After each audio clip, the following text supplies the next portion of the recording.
Rain hammered against the bulletproof windows of the Evanston townhouse as Park Dae-Hyun pressed his palm against the glass, watching the impossible scene unfold below.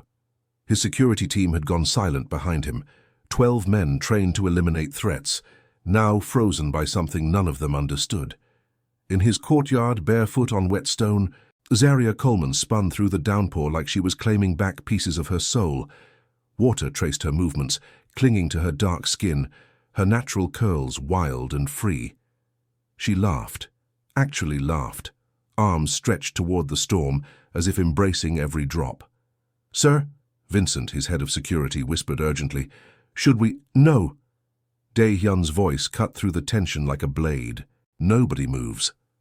This was the woman who prepared his meals in silence, who cared for his young cousin Talia with gentle efficiency, who made herself invisible in his world of power and violence. Yet here she was, dancing like she owned the night itself. When she finally noticed him watching, her joy shattered into mortification. She wrapped her arms around herself, backing toward the house. "I'm so sorry," she called out, voice breaking. "I didn't know anyone could see—" But Dae-Hyun was already moving, stepping into the rain without hesitation. What he did next would change everything between them, and leave his entire organization questioning everything they thought they knew about their untouchable boss.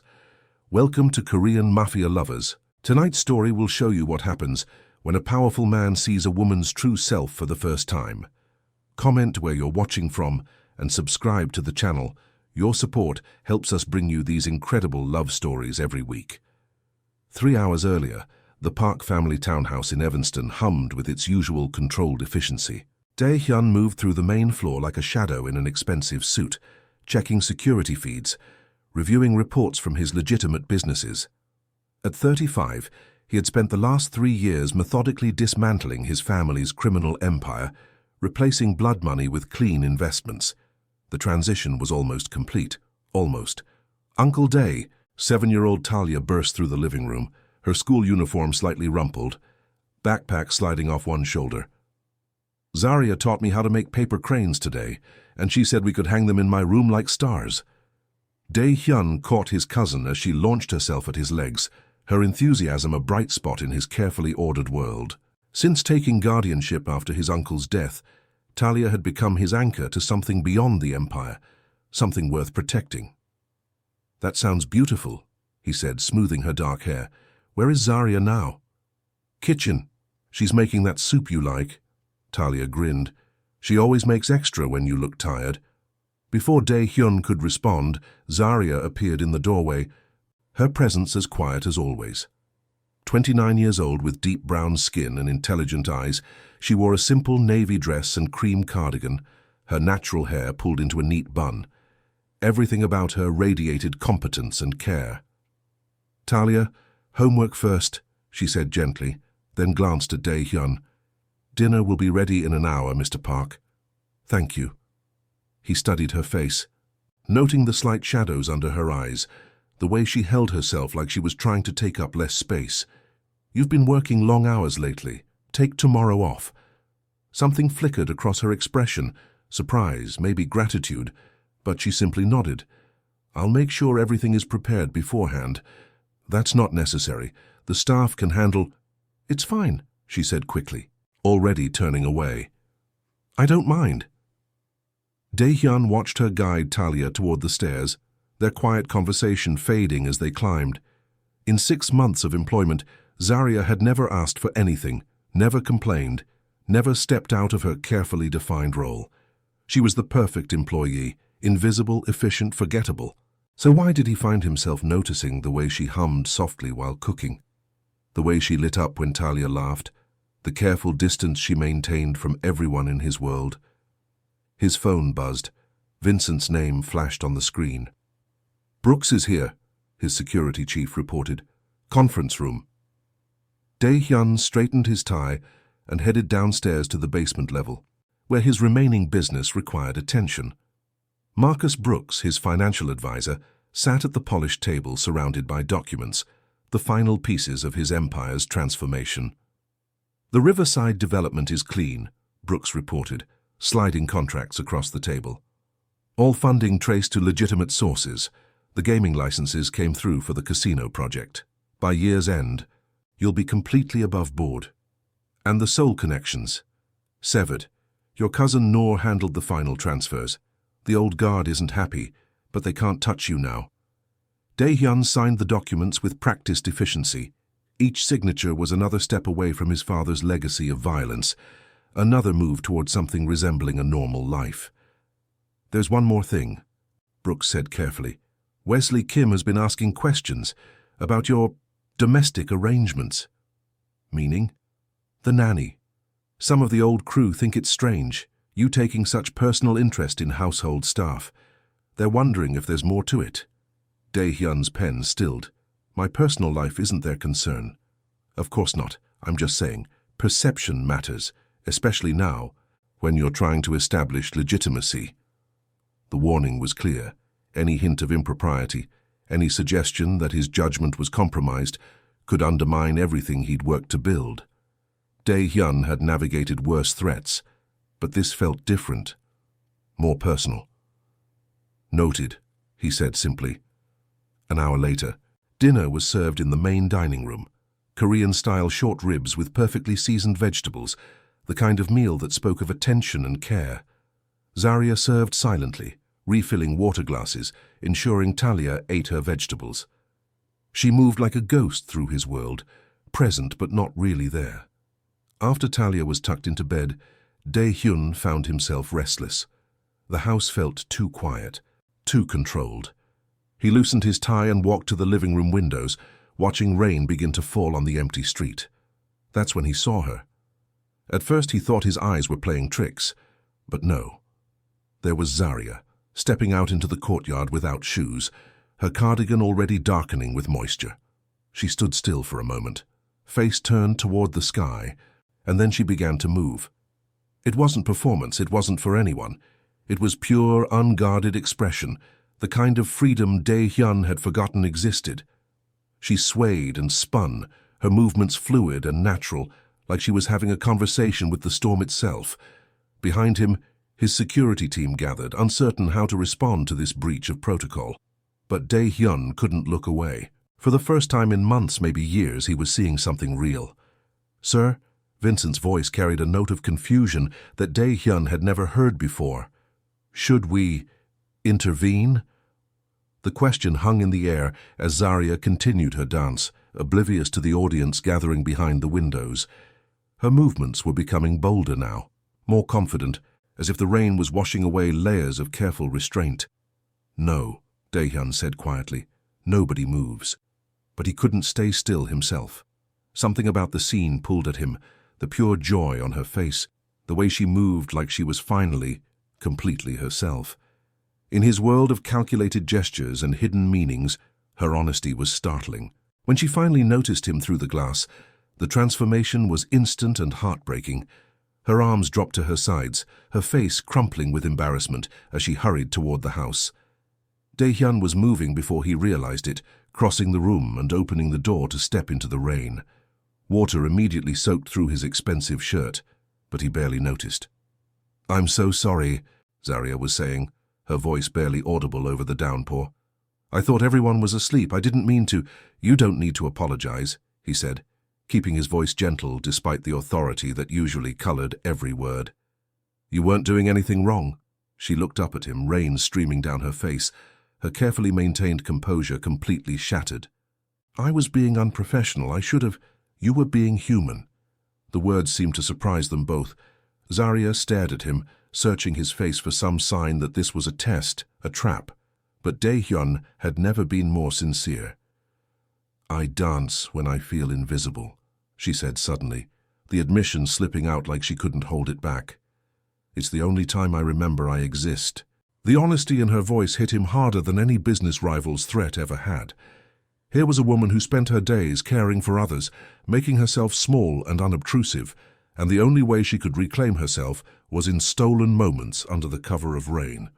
"This is your home too," he said. "You shouldn't have to hide." She laughed, but there was no humor in it. "People say things like that, but they don't mean it, not really." "I don't say things I don't mean." Something shifted in her expression. a flicker of hope quickly suppressed. "You don't know me, Mr. Park. Not really." "Then tell me." The simple invitation seemed to catch her off guard. She wrapped her arms around herself, suddenly aware of how the rain had made her dress cling to her skin, how her hair had escaped its careful styling. "I should go inside," Hwaya, she said. "Get dry." Dae-Hyun nodded, but he didn't move. "Zaria." She paused at the door, looking back. "Tomorrow, take the day off.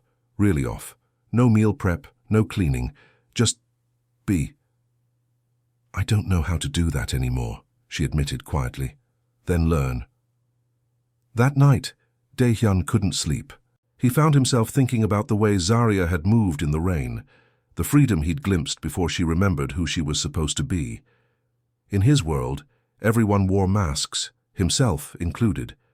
But for those few minutes, she had been completely, authentically herself. The next morning, he made a series of calls.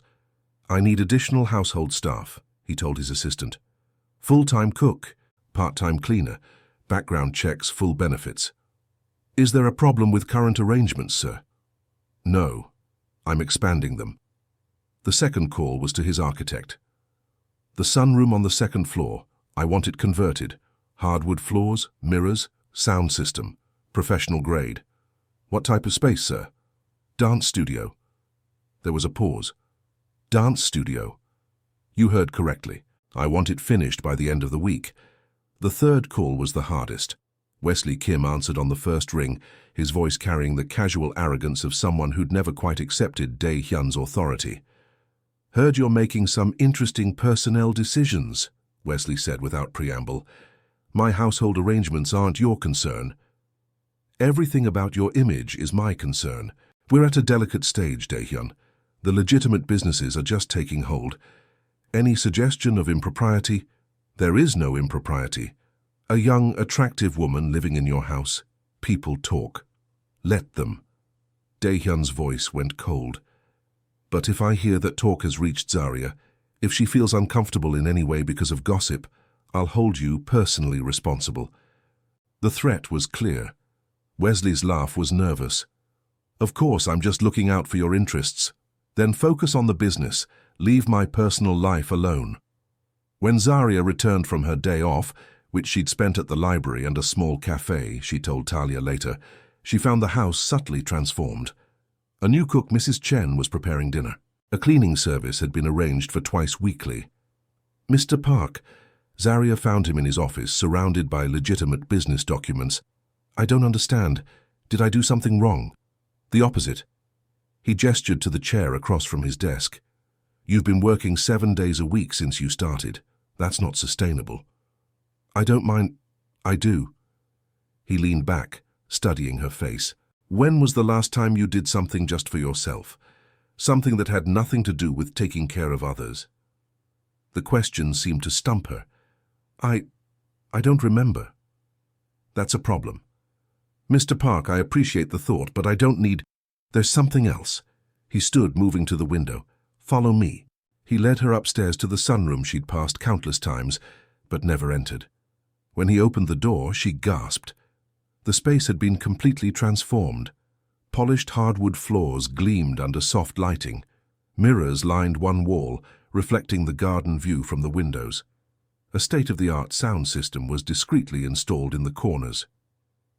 "This is yours," he said simply, holding out a key. "No conditions, no expectations. Just yours." Zaria stared at the room, then at the key, then at him. "I don't understand. Why would you—" "Because joy shouldn't have to hide in the rain." Her breath caught. For a moment, he thought she might cry. Instead, she straightened her shoulders, falling back into her professional demeanor. "This is too much. I can't accept—" "It's not a gift," he said gently. "It's an acknowledgement. You exist, Zaria. You matter. This house should reflect that." She took the key with trembling fingers, and for the first time since he'd known her, she looked directly into his eyes without flinching. "Thank you," she whispered. That evening, soft music drifted down from the sunroom. Dae-Hyun found himself pausing in his work, listening to the sound of someone reclaiming themselves one movement at a time. 3 weeks later, the house had settled into new rhythms. Zaria still maintained her professional boundaries during the day, but evenings belonged to her. The sound of music from the sunroom had become as familiar as the security system's quiet hum. Dae-Hyun found himself timing his work to coincide with her practice sessions, not to intrude but simply to know she was there, claiming the space he'd given her. It was a small rebellion against the careful distance that defined every other relationship in his life. "Uncle Dae, can I learn to dance too?" Talia asked one evening over dinner. "Zaria's teaching me some moves, but I want to be as good as she is." "What kind of dancing does Zaria do?" he asked, genuinely curious. "Everything." Talia's eyes lit up. "Ballet and jazz and something she calls contemporary. She says dancing tells stories without words." Dae-Hyun glanced at Zaria, who was carefully cutting Talia's chicken into smaller pieces. "Is that what you studied? Dance?" For a moment, her hands stilled. "A long time ago. Before." She trailed off, then forced a smile. It was a different life. What changed? The question slipped out before he could stop it. Zaria's expression shuttered. Life, responsibilities, reality. But Talia, oblivious to the adult undercurrents, pressed on. Zaria was going to be in a real company. She showed me videos of dancers in New York and said she almost got to dance there. "Talia," Zaria said quietly, a warning in her voice. "What happened?" Dae-Hyun asked gently. "My mother got sick." The words came out flat, matter of fact. Someone had to take care of her. Someone had to work. Dreams don't pay medical bills. The silence that followed was heavy with understanding. Dae-Hyun knew about sacrificing dreams for family obligations, about choosing duty over desire. But he'd had power, resources, options. Zaria had given up everything. "I'm sorry," he said. She looked surprised. "It's life. People make choices. Some people have choices made for them." Their eyes met across the table, and something passed between them. Recognition, maybe. The acknowledgement that they both understood the weight of responsibility, the cost of putting others first. Later that evening, Dae-Hyun was reviewing security reports when Vincent knocked on his office door. "Sir, we have a situation." Dae-Hyun looked up from his laptop. "What kind of situation?" "Wesley Kim is here with Noor. They're asking for a family meeting." Dae-Hyun's jaw tightened. Family meetings were never good news, especially when Wesley was involved. "Conference room 5 minutes." The basement conference room felt smaller, with Wesley's presence filling it. At 42, Wesley carried himself with the swagger of someone who'd never quite accepted that the old ways were ending. Beside him, Noor looked uncomfortable. She'd been Dae-Hyun's ally in the transition to legitimacy. "We need to talk," Wesley said without preamble, "about your household situation." "I thought I made my position clear." "You did, but things have escalated." Wesley slid a tablet across the table. "These photos were taken last week." Dae-Hyun glanced at the screen and felt his blood turn to ice. The images showed Zaria in the sunroom, dancing, completely unaware she was being watched. They were taken from outside, through the windows, with a telephoto lens. "Who took these?" His voice was deadly quiet. "Does it matter? They exist, and if we found them, others will too." "Answer the question." Wesley shifted uncomfortably. "A private investigator. Someone's been watching your house. Who hired him?" "We don't know yet. But Dae-Hyun, you have to see how this looks. A young woman alone in your house in what appears to be intimate circumstances. She's dancing, in a room I converted for her use. That's not how it will be interpreted." Wesley leaned forward. "You're trying to build a legitimate empire. These photos could destroy everything. Suggest impropriety. Poor judgment. There is no impropriety. But there's attachment." The voice came from Noor, quiet but certain. "Isn't there?" Dae-Hyun looked at his cousin, seeing the concern in her eyes. Noor had been his closest ally, the one person he trusted completely, if she was worried. "My feelings aren't the issue," he said carefully. "They are if they're making you vulnerable." Wesley pulled up another photo, this one showing Dae-Hyun standing in the doorway watching Zaria dance. "Look at your face, Dae-Hyun. Look at how you're looking at her." The image was damning in its honesty. Even Dae-Hyun could see what Wesley meant. The expression on his face was soft, unguarded, completely unlike the controlled mask he wore everywhere else. "Someone's building a case," Wesley continued. "Photos, timelines, witness statements. They're trying to suggest that your judgment is compromised, that you're making decisions based on personal feelings rather than business sense." "What do you want me to do?" Dae-Hyun's voice was ice. "Distance yourself professionally. Let her go, or at minimum establish clear boundaries. Show that you're still in control." "And if I refuse?" Wesley's smile was thin. "Then you risk everything you've built. Your legitimacy, your businesses, your reputation. Is one woman worth all of that?" The question hung in the air like a threat. Dae-Hyun stared at the photos, seeing Zaria's joy captured and weaponized, turned into something ugly and manipulative. "I need time to think." "You don't have time," Wesley said. "Whoever's behind this is moving fast. You need to act now before this becomes public." After they left, Dae-Hyun sat alone in the conference room, staring at the photos. In them, Zaria looked free, beautiful, completely herself. The woman who'd been invisible for so long was finally visible, and now that visibility was being used against them both. Upstairs, he could hear music from the sunroom. Zaria was dancing again, unaware that her private moments had been stolen, that her joy was being used as a weapon. For the first time since beginning his transition to legitimacy, Dae-Hyun wondered if some prices were too high to pay. The music stopped abruptly. Through his office window, he saw a black sedan pulling away from the curb, the same model that had been in the surveillance photos. Someone was still watching, and now they knew he knew. The confrontation came at dawn. Dae-Hyun was in his office, having barely slept, when Vincent burst through the door without knocking, a breach of protocol that immediately put him on high alert. "Sir, we have a problem. Multiple vehicles approaching, armed." Before Dae-Hyun could respond, the sound of shattering glass echoed through the house. Not windows, something else. His blood ran cold as he realized what it was. The sunroom. He was moving before Vincent could stop him, taking the stairs 3 at a time.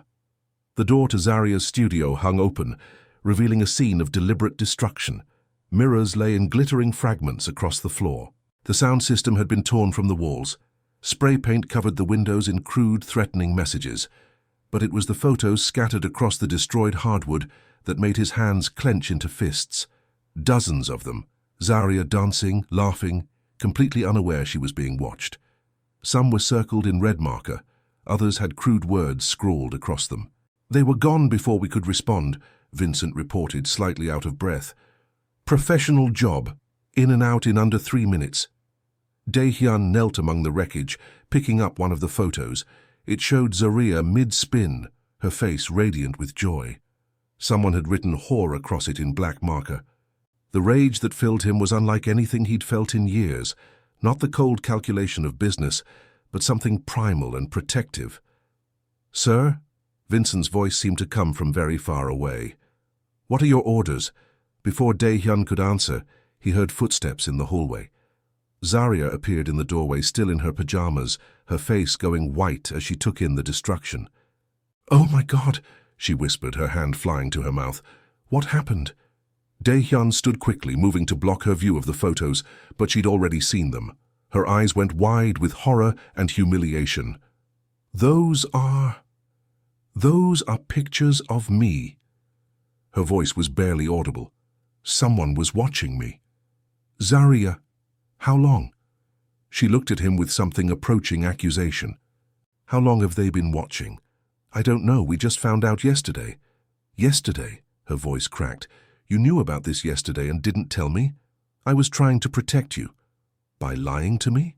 She stepped into the room, glass crunching under her bare feet. "By letting me keep dancing here while someone was taking pictures." "I was handling it." "Handling it." She laughed, but there was no humor in it. "This is what handling it looks like?" Dae-Hyun reached for her, but she stepped back, wrapping her arms around herself. The gesture reminded him painfully of that first night in the rain, when she'd tried to make herself invisible. "I need to pack," she said quietly. "I need to leave." "No." The word came out sharper than he intended. "You're not going anywhere. Look around." Her composure finally cracked, tears streaming down her face. "Look what being here has done. Someone violated my privacy, destroyed the one space where I felt safe, and it's because of me, because I work for you. This isn't your fault, isn't it?" She picked up one of the photos, her hands shaking. "I should have known better. I should have kept my distance, stayed professional, but I let myself believe." She trailed off, shaking her head.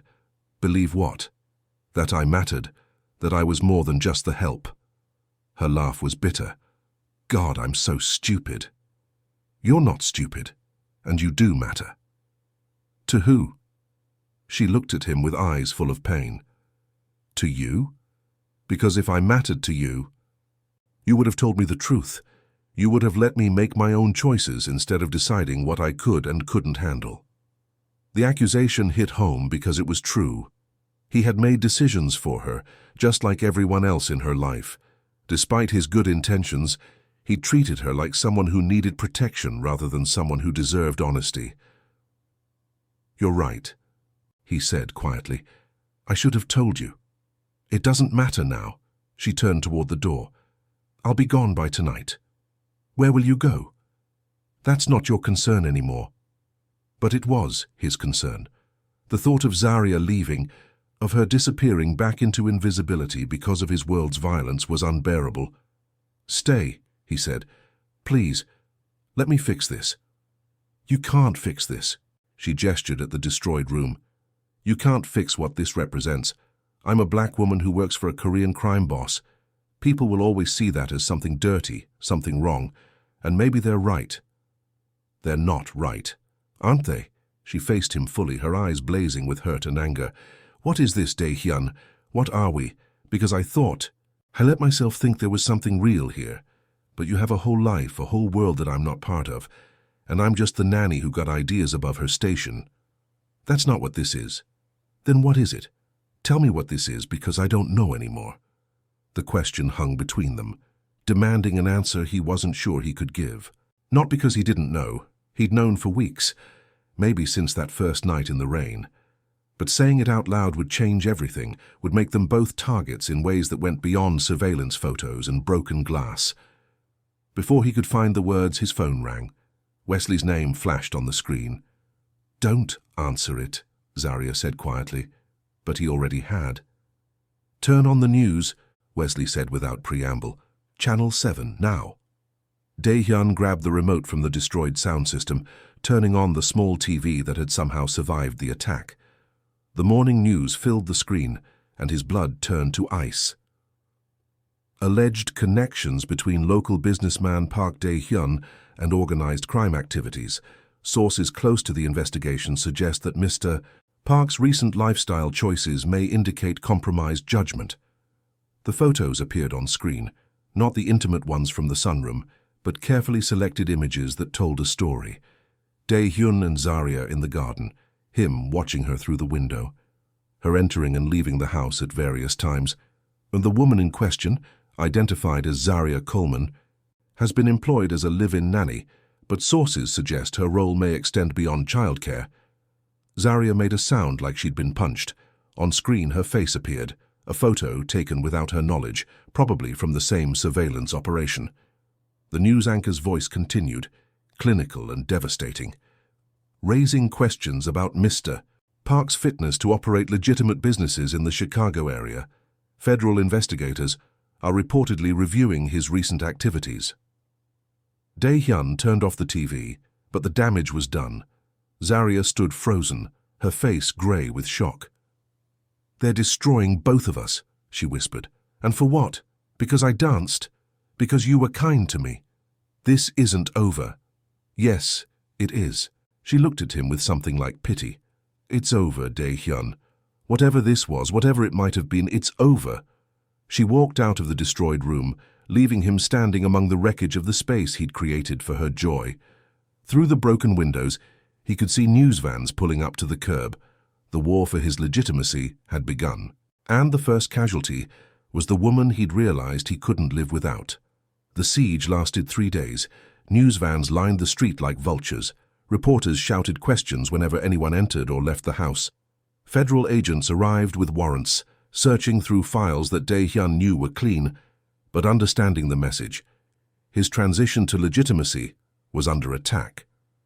Through it all, Zaria moved through the house like a ghost, packing her belongings with quiet efficiency.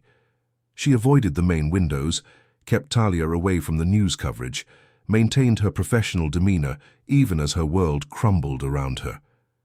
Dae-Hyun watched her from a distance, respecting her need for space while his security team worked to identify the source of the attack. The investigation was revealing a web of old enemies, crime families who resented his legitimate success, competitors who wanted to undermine his businesses, politicians who'd been paid to look the other way and now felt betrayed. But the mastermind remained hidden. On the third evening, as Zaria finished packing her last suitcase, Talia appeared in her doorway. "Are you really leaving?" the little girl asked, her voice small. "I have to, sweetheart." Zaria knelt to Talia's level, her composure finally cracking. "But it's not because I don't love you. You know that, right? Is it because of the bad people on TV? It's because sometimes adults make things complicated, and I need to go somewhere safe. Uncle Dae is safe. He protects us. He can't protect everyone from everything." But even as she said it, Zaria knew it wasn't entirely true. In 3 days of chaos, Dae-Hyun had shielded her from the worst of it. Reporters who tried to approach her were turned away. Her name was kept out of follow-up stories. When federal agents wanted to question her, his lawyers ensured she was treated with respect. He was protecting her the only way he knew how, by taking the heat himself. That night, as she prepared to leave in the morning, Zaria found herself in the destroyed sunroom one last time. Someone had cleaned up the glass, but the space remained gutted, empty. The mirrors that had reflected her joy were gone. The floor where she'd reclaimed herself was scarred and broken. She was so lost in thought that she didn't hear footsteps until Dae-Hyun spoke. "I found them." She turned, seeing him silhouetted in the doorway. He looked exhausted, his usually perfect appearance rumpled and worn. "Found who?" "The people behind this, all of it." He stepped into the room, careful of the damaged floor. "It was Wesley, working with the Torino family. They never accepted my transition. They wanted to prove I was still vulnerable, still the same man who could be controlled through violence and intimidation." "Wesley?" Zaria felt a chill run through her. "Your own family?" "Greed makes people do ugly things. He thought if he could discredit me, force me back into the old ways, he'd have more power." Dae-Hyun's voice was flat, emotionless. He hired the surveillance, orchestrated the break-in, fed information to the media. What happens now? Now he faces the consequences. The federal investigation will find evidence of his real crimes, the ones he committed trying to frame me. The Torinos will discover that their new ally has been feeding information to law enforcement for months. Zaria shuddered. She didn't need him to spell out what that meant in his world. "And us?" The question slipped out before she could stop it. "There is no us." His words were quiet, but final. "There can't be. Not if you want a normal life." "What if I don't want a normal life?"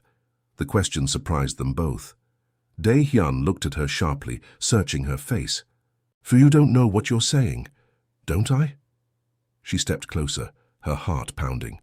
"For 29 years I've played it safe. I've been responsible, practical, invisible. I gave up my dreams to take care of my mother. I took jobs that paid the bills instead of following my passion. I made myself small so other people would be comfortable. Zaria.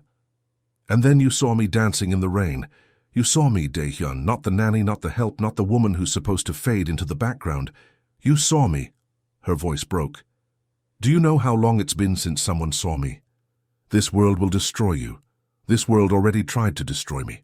They took pictures of my joy and turned them into weapons.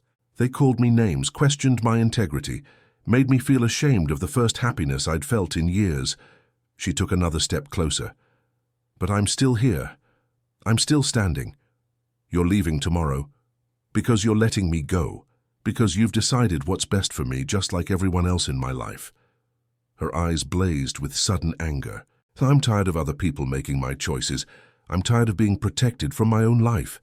You don't understand the cost. Then tell me, she was shouting now, all her careful control finally snapping. Stop deciding what I can and can't handle and tell me the truth. What is this between us? What are you so afraid of? The silence stretched between them, heavy with 3 days of unspoken words. Finally, Dae-Hyun spoke, his voice raw with honesty. I'm afraid that loving you will get you killed. The admission hung in the air like a confession. Zaria felt her breath catch, her heart stopping and starting again. Loving me? Yes. He looked at her with eyes full of pain. I love the way you dance like no one's watching. I love how you make Talia laugh. I love your strength, your kindness, the way you see beauty in small things. I love that you chose to trust me even when you had every reason not to. Dae-Hyun, but love isn't enough. Not in my world. The people who want to hurt me will always use you to do it. Tonight proved that. Tonight proved that we're stronger than they thought. She reached for his hands, finding them trembling. They tried to break us apart and failed. They tried to make me ashamed of caring about you and failed. They tried to destroy something beautiful and failed. This time. What about next time? Then we face it together. She interlaced their fingers, the gesture intimate and sure. I'm not asking you to protect me from everything. I'm asking you to let me choose my own risks. And if I can't, then you don't really see me at all. You see someone who needs saving instead of someone who's already saved herself. The truth of her words hit him like a physical blow. She was right. He had been trying to protect her, to make decisions for her, to keep her safe in a cage of his own making. But Zaria Coleman wasn't someone who needed saving. She was someone who'd survived loss, sacrifice, and invisibility, and emerged stronger. The Korean Mafia boss saw the black nanny dancing in the rain, he said quietly, remembering the headlines. What he did next left everyone silent. What did you do next? She asked, stepping closer until they were almost touching. I fell in love with her courage. And what did she do? She chose to love him back. When he kissed her, it was with the desperation of a man who'd almost lost everything that mattered. When she kissed him back, it was with the fierce joy of a woman who'd finally stopped hiding. Outside, the news vans were already pulling away, chasing newer scandals. The federal investigation would clear his name within the week. Wesley would face justice for his crimes. But in the destroyed sunroom, where Zaria had once danced alone, 2 people chose each other despite the odds, despite the risks, despite a world that would never understand. I'll rebuild this room, Dae-Hyun said against her lips. We'll rebuild it, she corrected. Together. And for the first time in years, the future felt like a dance worth learning. Years later, the sunroom had been transformed again, not just rebuilt, but expanded. Floor-to-ceiling windows overlooked a garden where Talia, now 13, practiced ballet alongside younger students. The Zaria Coleman Dance Academy occupied the entire second floor of what had once been just a family home. Dae-Hyun watched from his office as his wife led a class of young black girls through a contemporary routine, her movements still as fluid and joyful as they'd been that first night in the rain. The ring on her finger caught the afternoon light as she demonstrated a turn, her laughter mixing with her students' voices. Mr. Park, his assistant Brooks, appeared in the doorway. The community center dedication is in an hour. Thank you. Dae-Hyun straightened his tie, checking his reflection in the window. At 40, he looked more relaxed than he had in his younger years, the hard edges softened by genuine happiness. The Park Foundation's newest project was a performing arts center in Zaria's old neighborhood, offering free classes to children who might otherwise never have access to dance, music, or theater. It was funded entirely by his legitimate businesses, real estate, technology investments, the casino that had become Chicago's most successful entertainment destination. The criminal empire was a memory now, replaced by something better, a legacy built on creation rather than destruction. Ready, Zaria appeared beside him, having changed into an elegant navy dress that complemented his charcoal suit. Her hair was styled in natural curls that framed her face, and she wore the confident smile of a woman who'd never forgotten how to dance. Always, when I'm with you. They walked downstairs together, where Talia waited with their security detail. Smaller now, more discreet, but still necessary. Some threats never completely disappeared. "Can I give the first speech?" Talia asked, bouncing slightly with excitement. "I've been practicing." "It's your aunt's day," Dae-Hyun said gently, "but you can introduce her." "Aunt Zaria's speeches are better anyway," Talia grinned. "She actually makes people cry happy tears." In the car, Zaria reached for Dae-Hyun's hand, their fingers interlacing with the easy intimacy of a couple who'd chosen each other every day for years. "Nervous?" he asked. "Excited," she corrected. "Do you remember what you told me that first night? That joy shouldn't have to hide?" "I remember. Today we're making sure it never has to." The community center was packed with families, local officials, and reporters, but these were friendly faces now, documenting success rather than scandal. When Zaria took the stage, her voice carried clearly through the crowd. "Dance saved my life," she began, "not just as an art form, but as a reminder that I existed, that I mattered, that I had something beautiful to offer the world. Today we're giving that gift to the next generation." Dae-Hyun watched from the side of the stage, remembering the woman who danced alone in the rain, thinking no one could see her. Now she stood before hundreds of people, completely visible, completely herself. After the ceremony, as they walked through the new studios filled with children already claiming the space as their own, Zaria squeezed his hand. "Thank you," she said quietly. "For what? For seeing me, for choosing me, for building a world where dancing in the rain isn't something to hide. Thank you for teaching me that some things are worth any risk." As they left the community center, rain began to fall, a gentle spring shower that sent most people hurrying for cover. But Dae-Hyun and Zaria walked slowly to their car, faces turned toward the sky, remembering the night that changed everything. In the distance, thunder rolled like applause. "Thank you for staying until the end." Korean Mafia Lovers has many more passionate stories waiting for you. Subscribe to the channel and hit the notification bell. Your support helps us create these incredible love stories that celebrate the beauty of unexpected connections.